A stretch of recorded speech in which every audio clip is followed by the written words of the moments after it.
Welcome to the Slam Diego Show here on Roundtable with your hosts, as always, Hunter and Anthony. And Hunter, another week of Padres baseball goes by. More of some decent play, but again, it's been largely disappointing, unfortunately.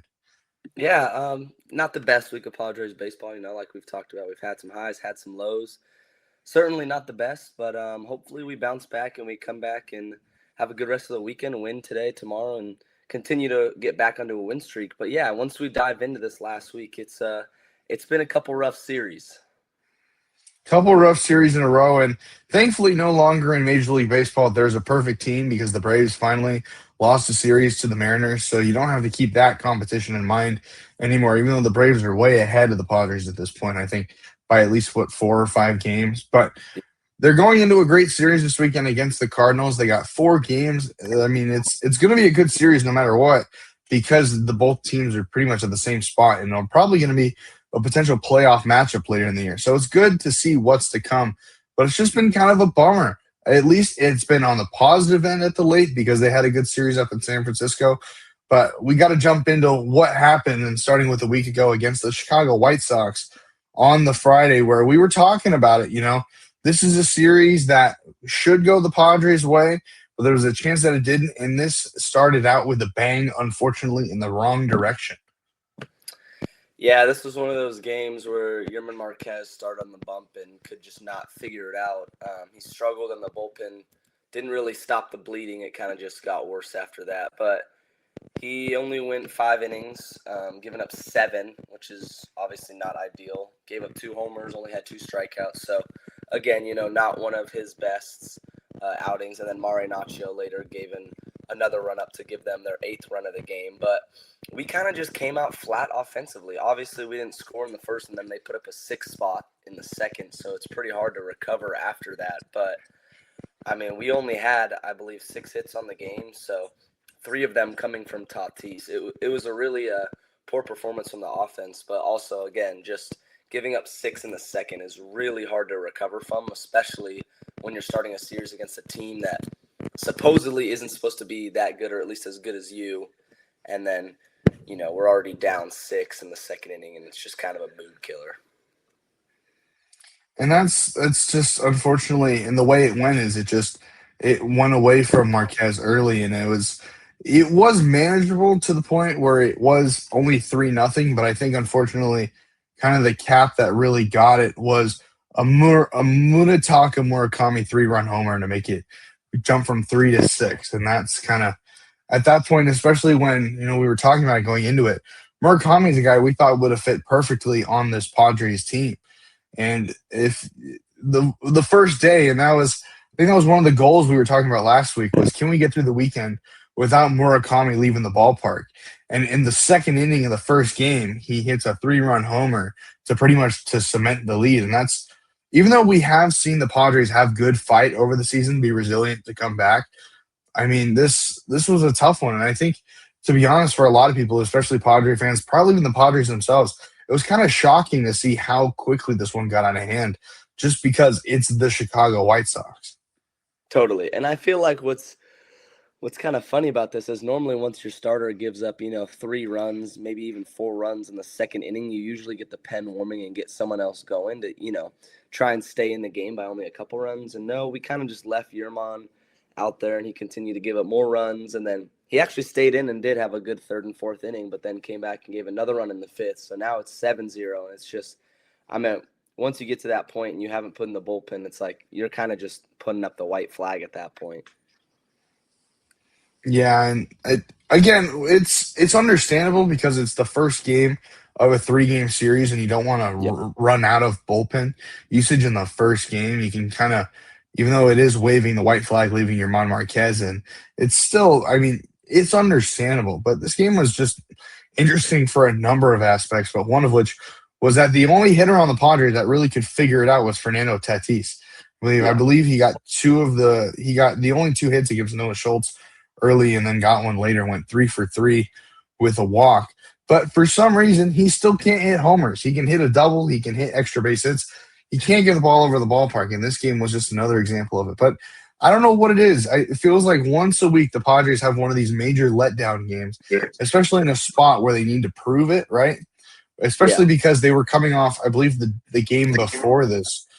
They beat the Cubs in the day game. Do I Yeah, remember that correctly? I believe Yeah, so.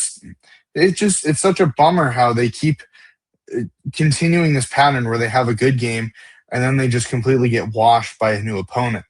And that's just how it goes, I guess. And it's one of the things we've talked about so bad. You can't see it in the screenshot, unfortunately, but when I'm looking at it and I scroll down, it's team runners in scoring position. We went 0 for 7. So that's one of the things we always talk about that the Padres are usually not amazing at, but 0 for 7 is like just awful. Like not a single hit with a runner in scoring position. It's pretty ridiculous to say the least, especially against a team who, I mean, you look at them, they're 15 and 17. They were 14 and 17 before this game. Like, team under 500. They're not the best team. Their pitching staff is okay, and we go out and score 2 little runs in the 8th inning. But yeah, just obviously, like I said, the momentum got kind of killed in the second. But at some point, we've seen this team have fight, and today last Friday, they just didn't seem to have that fight in them this game. And what's a bummer with this one too is it unfortunately breaks a great streak we've had, I believe, to start the season, and that is the Bryce Johnson starts winning streak. As Bryce Johnson got the start in this game, and I believe this is the end of that because he hasn't started many games, but unfortunately, which is kind of funny because we were talking about it before we were recording. It seemed like Jackson Merrill didn't get a day off. Jackson Merrill got a day off in this game, and what do you know? We lost by 6 runs. So it's kind of funny how it works, right? Where there's different guys, and it was just the other week when they were playing the Angels, they gave Ramon Laureano a day off when he was hot, and they regretted that dearly. But moving on to the next game on the Saturday, you think it was going to get better? No, it just gets worse. And what's even tougher is that Michael King has a pretty solid start here. Yeah, this is one of those starts where you kind of can't, afford to lose, which unfortunately we just had another start from Michael King that was pretty good and we took a loss, but we'll talk about that when it comes up. But man, I mean, 6 innings, he did unfortunately give up all 4 of those runs, but before, when he was in the 5th, he was at 5 innings with only 2 runs given up and still had 5 Ks. So if we would have pulled him after the 5th, it would have been a pretty quality start. But then unfortunately, in that 6th inning, he just ended up giving up 2 more, which was a little bit of a bummer, and couldn't record an out. So obviously then we went to the bullpen. But honestly, not the worst start. I mean, obviously 4 runs is a number of runs, and we lost by 4, but that's because our offense didn't score. And their starter just had the better game. I mean, he went 6 innings. This is, I believe, Sean Burke is his name. Yeah, Sean Burke. He went 6 innings, only gave up 4 hits, had no earned runs, only 1 walk, so 5 base runners in 6 innings. That's pretty solid. And 8 strikeouts. So, I mean, he had a really good day. Obviously, tip our cap to him, but that's just kind of pathetic in my opinion. I mean, we had 11 strikeouts in the game, only 6 hits. That's a really bad ratio. And again, our lineup just kind of picks and chooses. Laureano going 1 for 4, Tatis 0 for 4, brutal. Machado 0 for 3, Bogarts 0 for 3, Sheets 0 for 3, Campy 0 for 4. Like, just and even our hits, they're kind of weak singles. If I'm not standing corrected, they were all singles, I believe. So we didn't have a single extra. Yeah, no extra base hits. And it was kind of just, again, our team with runners in scoring position was 0 for 7. We left 8 on base. Like, it's just, it was a bad offensive day, clearly, as we didn't score a single run. But, I mean, like you said, it just got worse. Yesterday was bad, or Friday was bad. Saturday was worse. And you can, like you mentioned, Sean Burke, you tip your cap. And Sean Burke, obviously he plays for the White Sox, so he's not going to get the attention he deserves. But he is a really good starting pitcher. I mean, he was there. I believe he's been their opening day starter 2 years in a row. And this year so far, he's compiled to this start or through it a 2.72 ERA. So that is really solid. And keep in mind, he only made it through 6 innings on 88 pitches. So he's very efficient. And 66 of those 88 pitches were strikes. So he was on his A game, and that's going to happen. And obviously, you want a good pitcher matchup, Michael King going to Sean Burke, and Michael King just couldn't hold it at the end there. But that's the thing is, at the very least, because he only walks 1, he strikes out 8, at least, try to get on base somehow. I mean, obviously, he was, again, very efficient. So that means if he's more efficient, maybe swing the bat a little bit more. But obviously, I mean, Sean Burke, he was ahead of him. So yeah, you can tip your hat. What frustrates me is that you couldn't get to the White Sox bullpen. The White Sox Yeah. have never been known for their bullpen. And sure, you look at the guys who pitched in this game. Hudson went an inning. He's had a 1.2 ERA on the season. Taylor went 1 1/3 innings, but he gave up 2 hits and 2 walks. And that's the thing. If you give up 2 hits and 2 walks in 1 1/3 inning, like, sure, Sir Anthony Dominguez came in and helped him, and he got the final 2 outs of the ninth. But it's like when you get that kind of action against a pitcher like that, especially because it's the White Sox, you need to get the guys in, and that's why it's so frustrating. When we've been saying it the whole season, 0 for 7 with runners in scoring position. I mean, you are not going to win baseball games when you can't get a guy in from second or third. It's just Yeah. it doesn't work. And it's frustrating because we struggled with that at first, and then we went to bunting and moving guys over and playing small ball, and that started to work. We started to score runs off it, and then we've completely abandoned that plan again. And it's like, where is this at? So it's funny. Our offensive approach seems to change a lot, and obviously we praise it in the good weeks, but then in the bad weeks you're just confused. Like, what's changing? Why is it such a huge drop off from our good offensive performances? But I mean, you look at this bullpen, like you said. Sean Burke, good starter. Tip your cap to him. Sure, we didn't score a single run, whatever. We still have 3 full innings of baseball left. Hudson, 1.2 ERA. He's hard. We didn't get a single hit off him. Okay, we got 2 more innings. We got to at least put 1 on the board. Taylor is a career 4 ERA guy, and like you said, we had 2 hits, 2 walks, and then couldn't bring him in. We struck out with runners in scoring position twice, I believe, and it's just bad at bats taken there when we're playing selfish baseball and not bunting and moving runners over anymore. And then Dominguez, he has a 3.95 ERA in the season, so obviously not terrible, but not amazing. And these are guys that we definitely can hit off, but again, we're just not sticking to our offensive approach, and we're not moving runners over and then cashing them in. We're kind of just trying to swing for that long ball, and like we've seen, it's clearly not working for this team. So. And against Sir Anthony Dominguez too, I mean, it's not good at bats. I mean, he got 2 outs on 6 pitches, and one of the batters, I believe the first one, was a strikeout. So, I mean, you do the math. I don't think one of the batters got out on 1 pitch. So that's a 3-4 pitch strikeout, and then the other at bat it's just not good baseball. Or to look at it to see actually what happened at the end.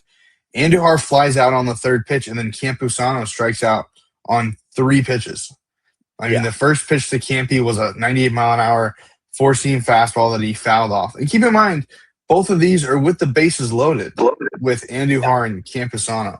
So this is just with no outs. We had no outs at exactly. First. Then we go Gavin Sheets strikeout, fly out, strikeout. So it's just, again, it's bad baseball when you can't get this. And obviously, again, it's 1/162, and the grand scheme of things is not really going to matter. Sure, you can move that, but you need to show consistency at some level to prove at some point that when push comes to shove and the season's on the line, you're going to be able to do it. And the Padres are not showing those examples against a team that is probably not going to make the playoffs. Yeah, it's just, I feel like it's one of those things where, you get down to the line and our team finally starts to show some fight by, getting a leadoff single for Merrill and then back-to-back walks to load them with no outs. And then we just lose the whole approach. Like, we just forget, like, they're trying to hit grand slams. They're looking for the perfect pitch. It's like, no, you got 2 strikes on you. A sac fly does something here, Gavin Sheets. Like, you can't be striking out looking with the bases loaded, no outs. And then obviously Miguel Andujar tries to get the sac fly, puts it a little short, it's a pop out, doesn't do anything. And then we strike out looking with the game on the line. So a little frustrating, but, anyways, moving on, we do have a little bit better news. The next game we did end up winning, so we didn't get swept, which was great. And this was a good 4-3 win over the White Sox. Can't complain about this. A pretty good start. 3 runs given up, not terrible, especially spread out over the 7 innings. And then obviously our bullpen comes in and dominates, and Mason Miller gets his 11th league-leading save. But significantly better here. We have 9 hits compared to 6 and 4, which is a couple more. Less walks, only 2. But we also struck out a whole lot less. So the team finally put some more quality at bats, and when they did get their runners on, they did move them over and score them, which ultimately led us to win, backed by our good pitching. And what was fun with this one, too, if I'm not mistaken, is a couple guys hit homers, which was nice to see. I believe Manny Machado hit a bomb. I think Ty France. Ty France did not hit one. Who's got RBI? I Andujar. think Andujar. Bogarts. Andujar had one.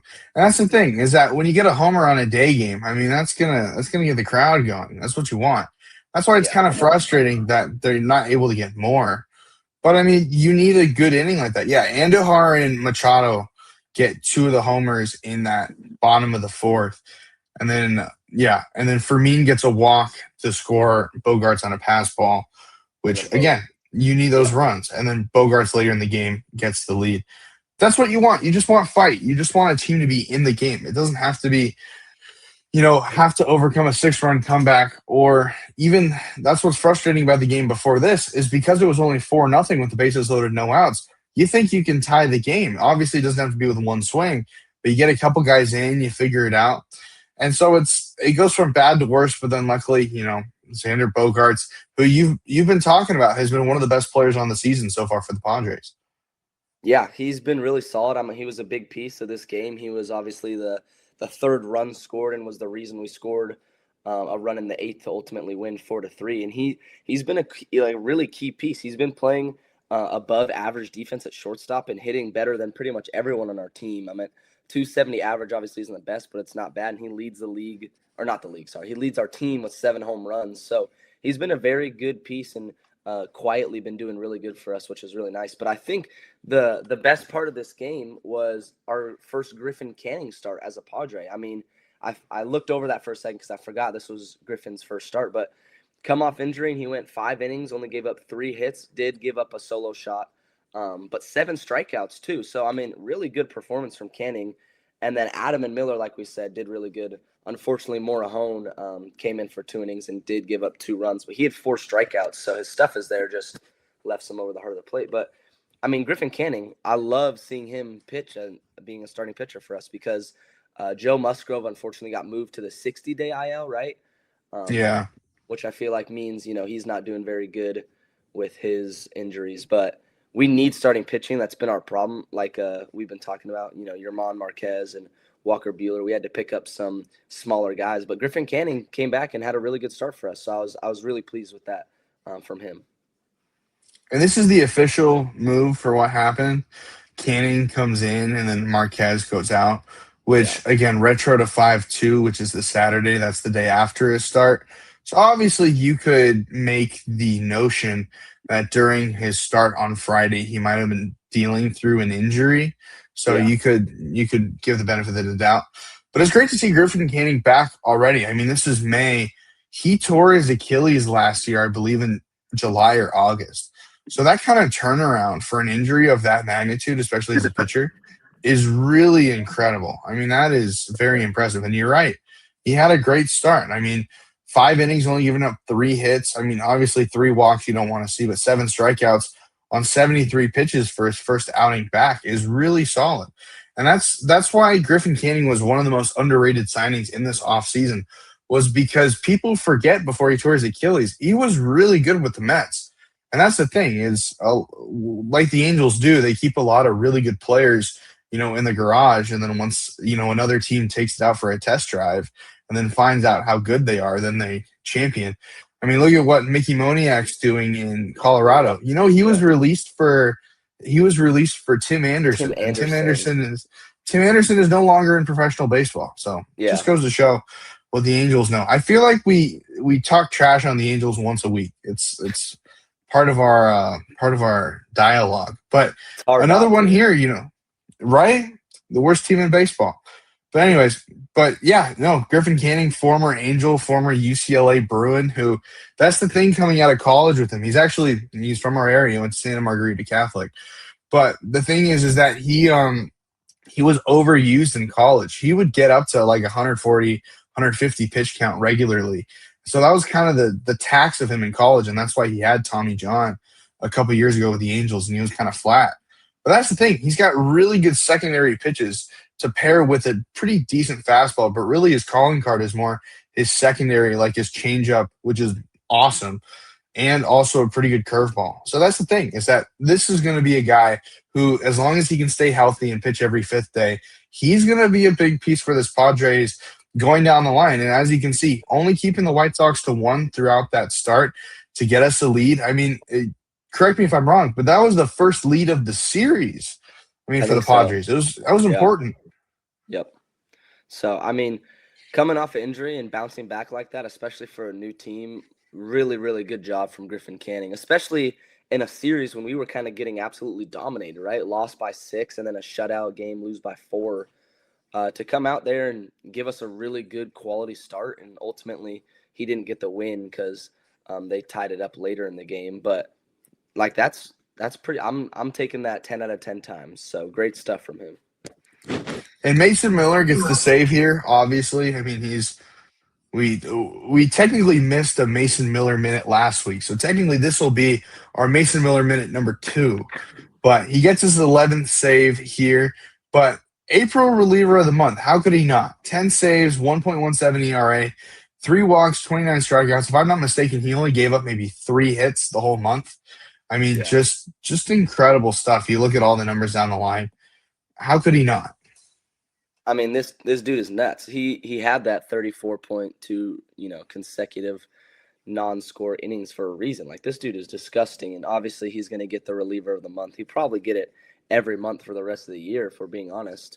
I mean, this dude is ridiculous. You watch him come into the game, and the whole atmosphere changes because teams essentially give up when he gets put in. Like, imagine you get called up from the minors and you pinch hit in the ninth, and all of a sudden, Mason Miller walks out. And it's like, what can you do? You're going to see 104 on the corner and then a disgusting slider, and you're going to swing and miss because they overlay so well. So, hats off to Mason Miller, National League reliever of the month, best pitcher on our team. Nothing more to say. Now that we're on, do you want to show the bobblehead? Oh yeah, so I was at the game yesterday against the Cardinals, and Yeah, they're let's do doing a little this. Mason Miller bobblehead giveaway. So this is the cool box that comes in. I could try and take it out here if it comes out. The styrofoam is pretty annoying to deal with. So it comes, wrapped nice. I'm probably gonna keep it in the plastic. Maybe I'll throw it up on the shelf eventually, but let's take it out here. So as you can see, it's still in the bag, but Mason Nice. Miller says speed exceeds 104. He's throwing like a little fastball. It's pretty. Actually, technically, I did get 2, so I'll pop this one open. Right there. There you Let's go. get there. Right there. So Mason Miller throwing that fastball. Man, it's pretty sweet. I mean, the Flames. It's just how can you beat that? Speed exceeds 104. Yeah, I mean, that's number classic. 22. Yeah, it's Oh, pretty that's rad. fun. So very cool. Yeah, I think they gave them out to the first like 4,000 people there. So I was there pretty early, but there was that's a plenty. pretty rare giveaway. Yeah, it's cool. Only It's really 4,000. Wow. Yeah, I mean Mason Miller. What have you? He can do it all, and he can. Has he exceeded 104 yet? Though I don't feel like I like the speed limit because I think it's funny, but cool. I Yeah, don't recall if he's thrown a fastball more than 104 miles an hour. he threw. It was a 104.3 against the Cubs. Was his fastest. Okay, there you go. So, Wow, pretty 104.3. ridiculous. That's insane. Disgusting. Yeah. Yeah. Anyway, Padres end up losing the series to the White Sox. They do get the last game of that series, thankfully. And they go on a little road trip up to the Bay. They play on the Monday right after. And unfortunately, again, they are able to make it kind of interesting at the top of the ninth because Ramon Laureano hits an absolute bomb. I mean, 450 feet. Are you kidding me? Yeah. But still unable to get a win. 2 runs on 3 hits, 2 of which were solo shots. It's just another kind of disappointing day for the Padres offense. Yeah. I mean, you hate to see obviously a series opener loss, but it's what's happened the last 3 series now, I believe. So I'm just getting kind of used to it at this point, unfortunately. But our lineup, I mean, we had 3 hits all game, and 2 of them were Merrill. So you take away Merrill, and we had 1 hit, and it was Laureano's 9th inning solo shot. So this game, I mean, we were just kind of killed offensively the whole game. You got to tip your cap to their starting pitcher. I forget who it was. Let me take a look. McDonald. Oh, Trevor. Yeah, Trevor McDonald. He's got a 1.29 ERA on the season, so obviously doing a decent job. But he only gave up 1 run in 7 innings with 8 strikeouts. And his 1 run was also a solo shot. I think it was Jackson Merrill. He had a solo shot in the first. So, I mean, honestly, we got a good start. We scored 1 in the first, which is great. But then unfortunately, Randy Vasquez goes ahead and gives up a solo shot and then an RBI single in the first. So that momentum kind of gets killed immediately. But I mean, obviously, Randy didn't have that terrible of a start. 5 2/3, only giving up 3 runs, very little strikeouts, only 2 of them. But I mean, 3 earned runs in 5 2/3 inning is a decent start. It's not terrible. I'm never gonna be upset at that. And the rest of our bullpen did a pretty good job. But I mean, like we talked about, our offense, 3 hits, 2 of them being solo shots, just kind of bad. We didn't have a single walk all game, so we only had 4 base runners. And technically 2 of those were solo shots. So really only 2 base runners that whole game. Just a really, really bad performance. And especially since Merrill and Laureano are our first and third hitter in this lineup, we went a combined 0 for 13, 16, a combined 0 for 18 from our fourth hitter down. And it's got you thinking, like, what was happening? What was our approach? What were we doing? And it was kind of just ugly at bats. I mean, 10 strikeouts isn't great. Just kind of pathetic offense. I don't know how many times we're going to be tipping our cap to the opposing pitchers, but this Yeah. this feels like another one just because. I mean, 7 innings, 2 hits, 1 earned, no walks, 8 strikeouts. Think of this, 7 innings on 81 pitches. I don't know how you get any more efficient than that. I mean, that's less than 3 up, 3 down forever, or not 3 up, 3 down, but that's less than 3 pitches per batter almost, just to be able to get that many. I mean, that's insanely efficient. So obviously the Padres had no idea what they were seeing. And we mentioned it the other week when they faced the Angels in Soriano. I think they had too many churros at Disneyland. I think this time when they went up to the Bay, I think they spent too much time visiting Chonkers and Fisherman's Wharf. Are you familiar with the new I think local so. celebrity in San Francisco? so. Yeah. 2,000-pound Stellar Sea Lion who is coming in. I think, obviously if I'm the Padres, I'm more concerned about a 2,000-pound sea lion just because it's taking over the internet than McDonald, the pitcher for the San Francisco Giants. But what do I know? That's kind of how this game felt. And to be honest, when you have 2 guys hit solo homers of the 436 feet variety and the 447 variety on a cold night in San Francisco, yeah, they were probably pretty, not powered, but pretty enthused by seeing such a strong man as Chonkers in the Bay. But I digress. This was a pretty bad game for the Padres, and this is why it's frustrating, because you see what they can do, you see what they can't do. You want to remind yourself all the time, it's just one game, but these start to add up. And that's why I mentioned, how many times are we going to tip our caps to the opposing pitchers? Can one of these games we just step up against a stud starting pitcher and just be like, you know what? We're going to hit against you, and there's nothing you're going to do about it. Yeah, I mean, let's just take a look at the next game.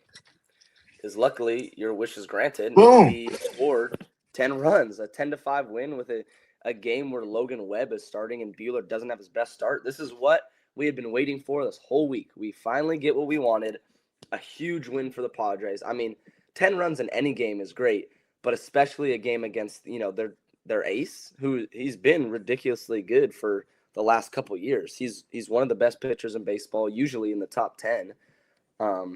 And Buehler gave up 4 and 5 innings. So it's like we could have easily lost that game 3-4 again if our offense hadn't been there. But, I mean, our offense got it going. So we kind of went with a new lineup. We started, Merrill in the leadoff spot, and Laureano didn't play, which I was a little intrigued by, with Laureano being one of our only hits the day before with a solo shot. But because it's righty-righty, and Craig Stammen loves to do opposite mismatch matchups. So if there's a lefty pitching, he won't start lefties unless it's Merrill. But yeah, our team kind of does really well. I mean, Merrill goes 3 for 5, and then Andujar is hitting in the 3rd spot, and Tatis gets bumped to the 5 spot. But Andujar goes 3 for 5 as well. Sheets 2 for 5, Tatis 1 for 5, Bogarts 2 for 4, Cassidy 1 for 2, Campy 0 for 2, but with a walk. And Sungmoon Song got his first start as a Padre. So Jake Cronenworth gets bumped to the IL with, I think, a concussion protocol, and Sungmoon. Yeah, I got it right here for you. Yeah, put it right there. So we recall Sungmoon Song from AAA and put Jake on the 7-day IL, and then additionally Yuki Matsui has been reinstated, and then Kyle Hart has been out from El Paso. But back to Sungmoon Song. I mean, he came in his debut and went 2 for 4 with a 2 RBI double, which was a key moment at the time. So this was a really big game from him, and really cool to see him step up into a spot where we needed to, because I mean, I love Jake Cronenworth. I'm sure he's an awesome person, but he sucks at baseball this season. So it was really good to see Sungmoon Song play a decent second base when we really needed him to. And obviously just for our offense to go crazy, because like I said, Walker Buehler gave up 4.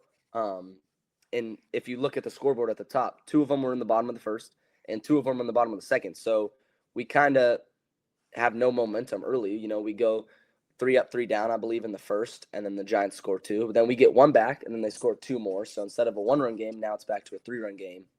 And then we both go scoreless, and then all of a sudden it's a 5 spot. And that is what you love to see. Big scoring moments. I mean, the 5th inning, that was just perfect for us. That was all the momentum we needed to carry out into the rest of the game.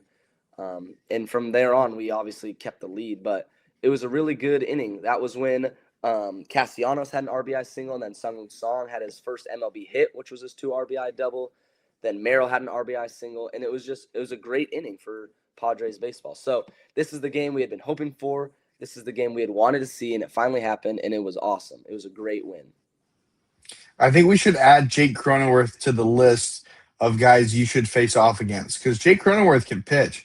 So I think hopefully one day in the future we get you to face off against Yuki Matsui and Jake Cronenworth. But yeah, no, Sungmoon Song. I mean, you get 2 hits in your debut game, right?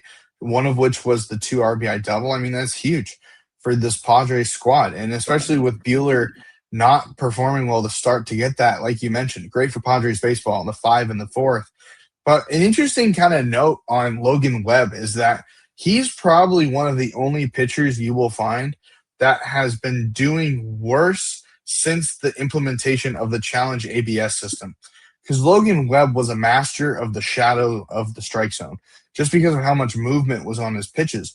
Whereas now, when you're a batter and he's got a sinker that's on the outside that's biting in, but doesn't quite get there, obviously an umpire is probably going to give him the benefit of the doubt. But here for Padre, you can just do this. And guess what? It gets overturned because it is a ball, but it has so much movement. The umpire wants to give it to the pitcher. So that's why Logan Webb has pitched to a 5.06 ERA, just because, I mean, obviously part of it could just be his stuff too, but he's not going to get as many strikeouts as he normally does, just because those shadows are going to go the other way now. But you mentioned it. I mean, it's a great offensive performance, 10 runs on 14 hits, and the Giants commit 2 errors, which we're always proprietors of. If you commit errors, you're going to lose the game. Now, maybe not by 5 runs, but that's still, it's kind of what happens here. But you're right. It's the game we've been looking for. We finally get it.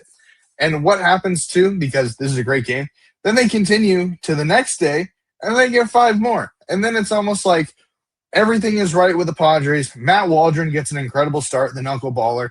They win by 4. It's a beautiful day game, and they keep hitting homers, which is fun to see. And it's almost, you want to think like everything is right with the Padres again. Just like that, they snapped out of it, and they can, sing Kumbaya.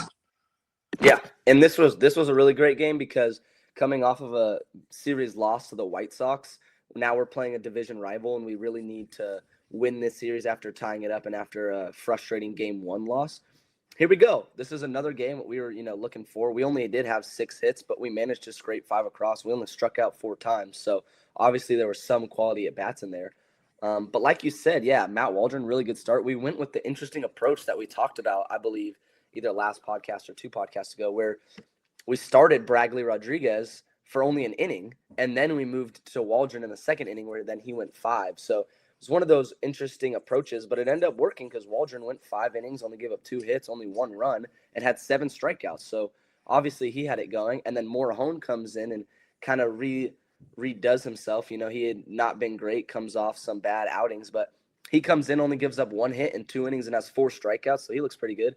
And then obviously Mason Miller comes in and can't get a save because we're winning by 4, but he comes in for an inning and gets 2 strikeouts and slams the door in their face. So, I mean, really good pitching performance from our team today, which is exactly what you love to see. Like we've been talking about, we don't have the best starting pitching, so for Waldron to actually have a good start, it was really important. But, our lineup was kind of all over the place. We didn't have a crazy amount of hits, like I said, but they had an error again, which, like you just said, sometimes, you're going to make errors and you're probably going to lose if you do, because defense is important. But really good performance all around from our team today. I was really happy with this game. And obviously, going from 10 runs to 5 runs, our offense is starting to heat up. You would expect to continue to see that.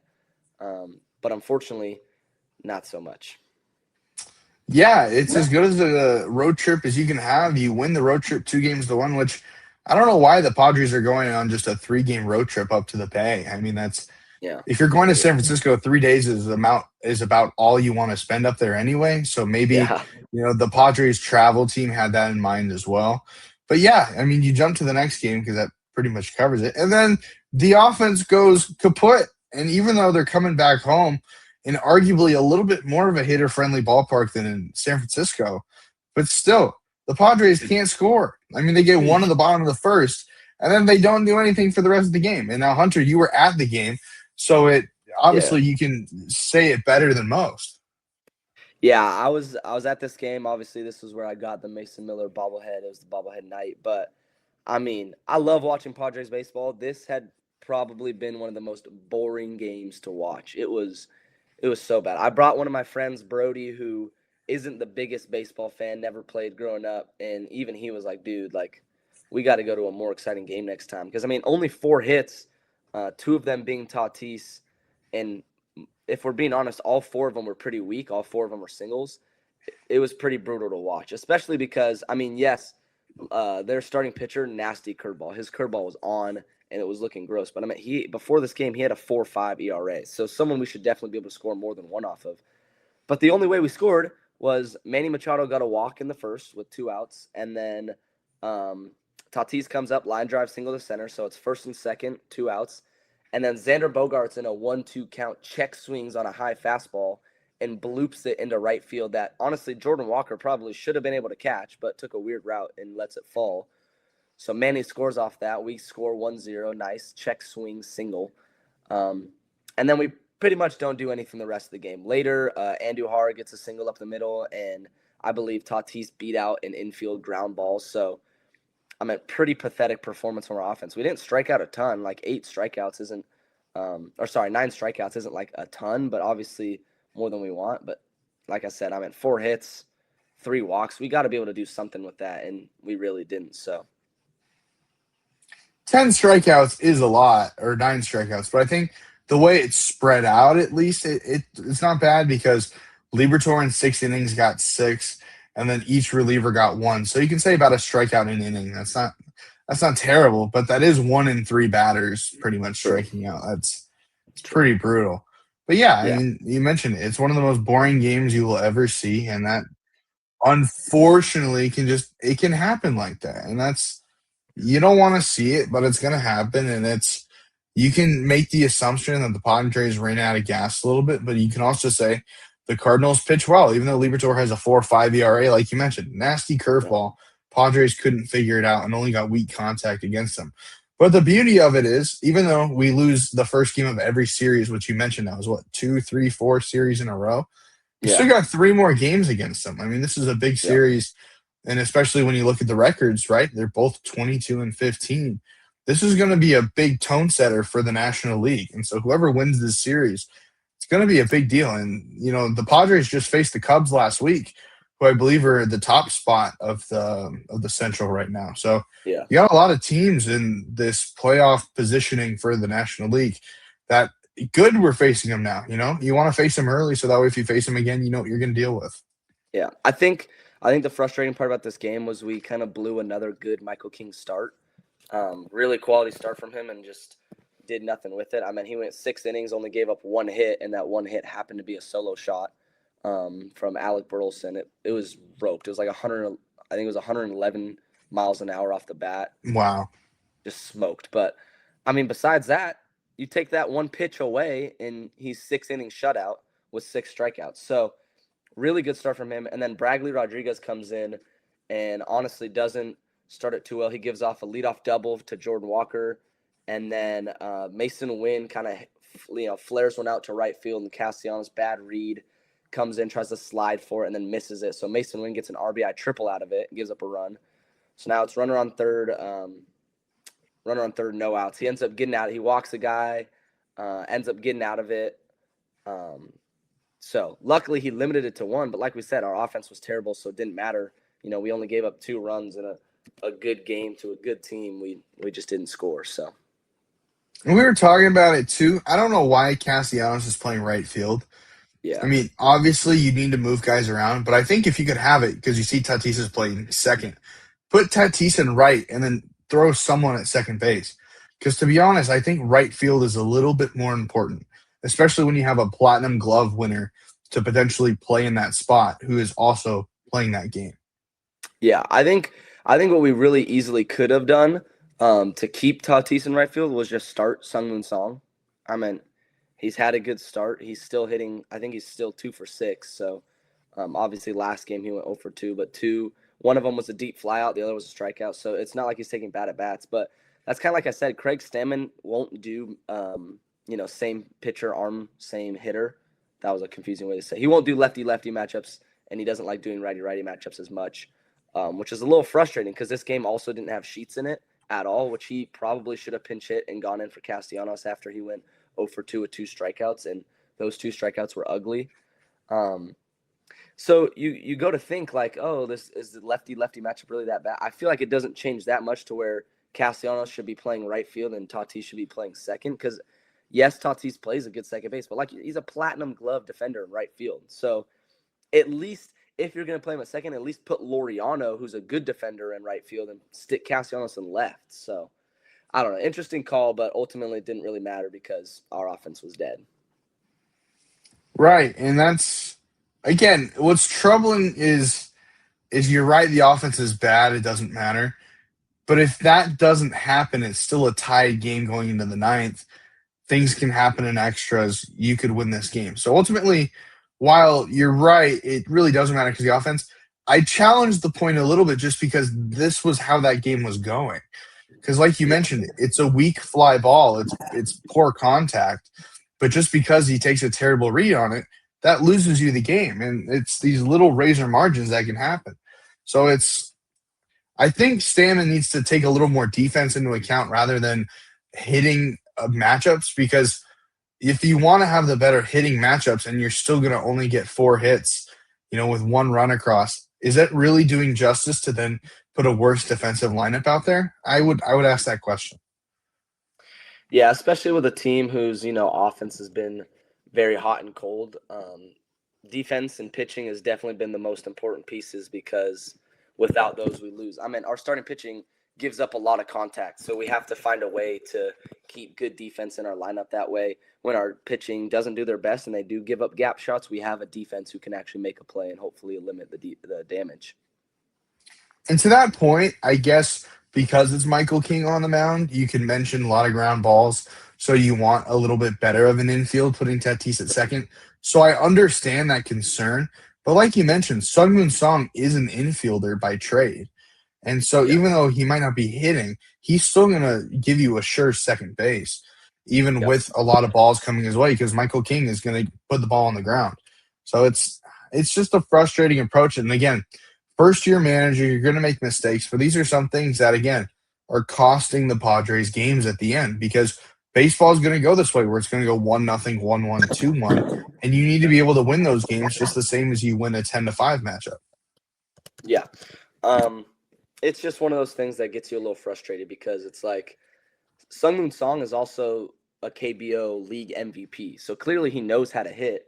So I don't think a lefty lefty matchup is going to change, it drastically to the point where he goes from a great hitter to a terrible hitter, right? Maybe it changes his average from like 280 to 260, but either way, that's still going to do better than what unfortunately Castellanos has been producing at the plate. So That's the thing is Castellanos can have it every certain days. You just don't know which days you're going to get it, and that's understandably a little tough. But it's consistently. I mean, he's hitting 183. I mean, he's one of the worst hitters on the team, and he went 0 for 3 with 2 strikeouts. I mean, that's kind of the thing with him this season is he's been consistently striking out. So to be honest, I mean, I'm curious how he is in the clubhouse because I would be curious based on his numbers. He might not be long for this team. yeah, I mean, we have pretty decent outfield depth, so it's not like we need him defensively. I mean, realistically, our starting outfield every day is Tatis, Merrill, and Laureano, which is a pretty solid outfield.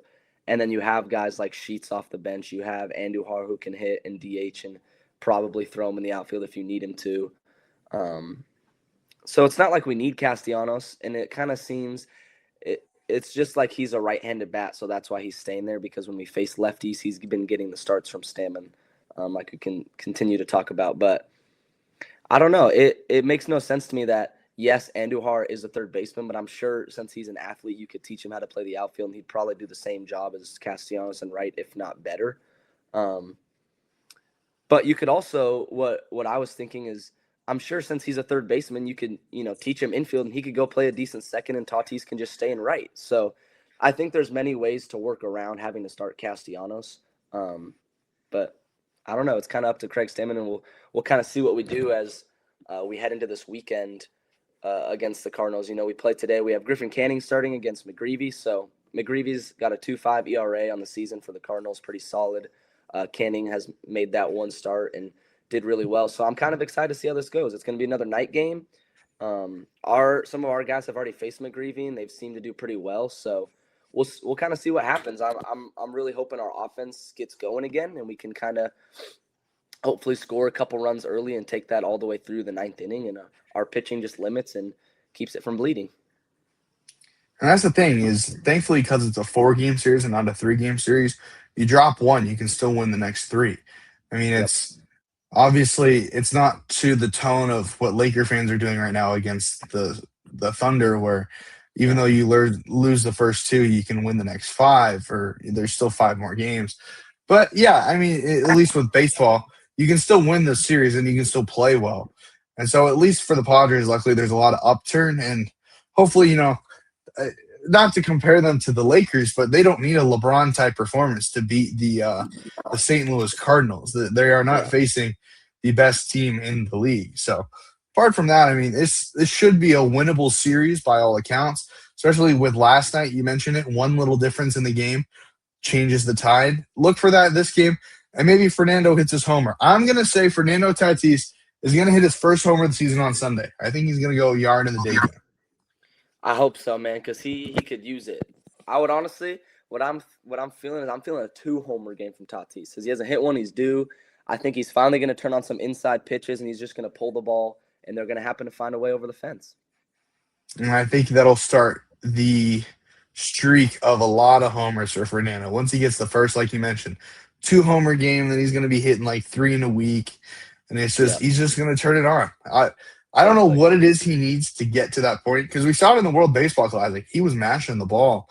We just need to get him back to some of those roots a little bit. But yeah, it's a good series coming up. It's going to be another interesting week of Padres baseball, but we're here for it, and hopefully they can turn it around and give us more good performances than bad performances. But no matter what, we'll be here to talk about it, whether they decide to play good or bad or brutal baseball. I guess you have the 3 tiers of what we've seen in this past week.